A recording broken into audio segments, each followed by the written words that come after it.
Welcome to Inside Sim Racing. I'm Darren Ganji, and I'm here with another E3 2014 special report. And this one's going to be on Driveclub for the PS4, which actually did some coverage of it last year at E3. They've been developing this title for a while. It was originally going to be available at launch, but it was a bigger project than they expected, so they've delayed it. And it's supposed to be available on October 8th. 2014, and it's PlayStation 4 exclusive, like I mentioned, and it's being developed by Evolution Studios, and you may be familiar with that name from the MotorStorm series of titles. So those guys, sticking with the driving style game, have gone to Driveclub. And if you're not familiar with what Driveclub's about, based on what I've seen and what I've tried, it's going to be more of a point-to-point racing style game. Doesn't look like there's any tracks. Looks like it's all hill climb style stuff. Definitely on the arcade stuff, but I'd say it's, as far as the handling goes, it's definitely on the simulation side based on what I got to try finally with a wheel. And I got to try it with the new Thrustmaster T300, and it was set up with the T3 PA pedals. And I got to just drive one session, one of these hill climb sessions. And I was in the Aston Martin V12 Vantage. And I don't know how things were set up as far as realism. I would say on the damage side it looked like it was visual only, because at the beginning of my run, I pretty much tanked it into the guardrail, and the car seemed to handle just fine after that. But I don't know how they have it set up as far as force goes. You know, the forces go on the T300. But I will say that I did feel some pretty cool stuff. So what I'm going to do here, it's only about 3 or 4 minutes. I'm going to let my footage roll here. Just let you guys see what I did. Over the shoulder, you can see the wheel, so you can tell what's going on, and then I'll comment on it when I'm done. Here it is.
Okay, so there it was, my brief drive in Driveclub. Also got some footage of a couple other guys driving. Neither of them went into the cockpit like I did. That was one of the first things I figured out was how do I get into cockpit. Instantly got into cockpit mode. And first off, force feedback and physics. They felt pretty damn good, I have to say. Again, I don't know what, I know it was automatic or semi-automatic because I was able to downshift whenever I wanted, but I don't know what other kind of assist they had on, but it felt pretty much like a one-to-one experience. And actually, as you can see, the input lag was pretty minimal based on what you see my wheel, how my wheel was moving compared to the on-screen wheel. So that was definitely interesting. Like I said, I have not seen any tracks on this, so this is definitely going to be more of a point-to-point deal, like a Need for Speed type thing.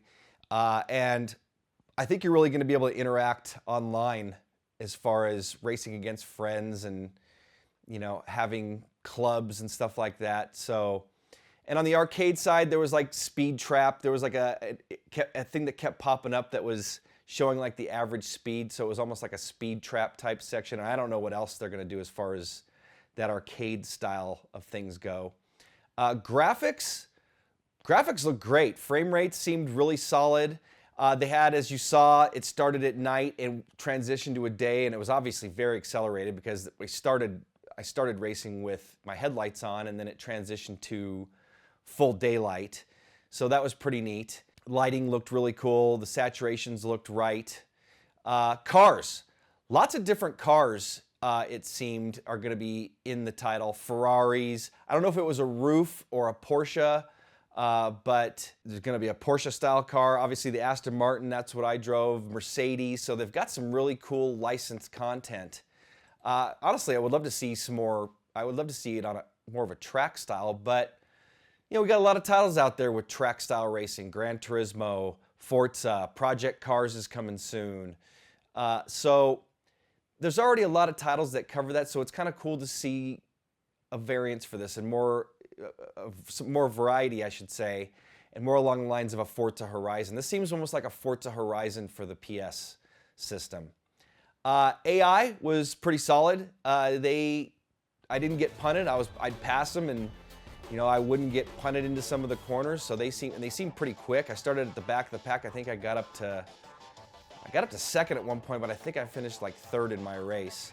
So looks like it's going to be a very interesting title. I'm definitely looking forward to it. Just got a PS4. Maybe you saw my MotoGP 2014 coverage the other day, so I'm ready to roll. I'll have the T300 in place when by the time Driveclub comes. So I'm definitely looking forward to it. And that's not a simulation. So if you were looking for something, or even on the Gran Turismo side, as far as that type of sim, it's not going to be like that. It's going to be more, it seems, like a Forza Horizon.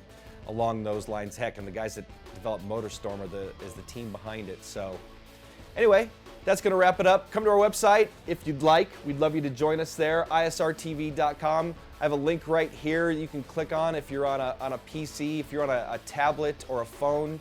Just come visit us at our website. We have daily news that's posted. We have forums where if you want to transition from console racing into PC racing, or just get started in any type of sim racing and you're not sure what to get because there's just so many options, we have a section devoted to that. We'd love for you to join us on Facebook and Twitter, join in on the conversations. Our news is cross-posted there, so we'd love to have you there and comment, hear your comments, see what you have to say about this title and all the other ones that we're covering and all the other hardware that we're covering. So that's going to wrap up this Driveclub E3 2014 report. Hopefully you've enjoyed it. I'm Darin Ganji for Inside Sim Racing. See you guys next time.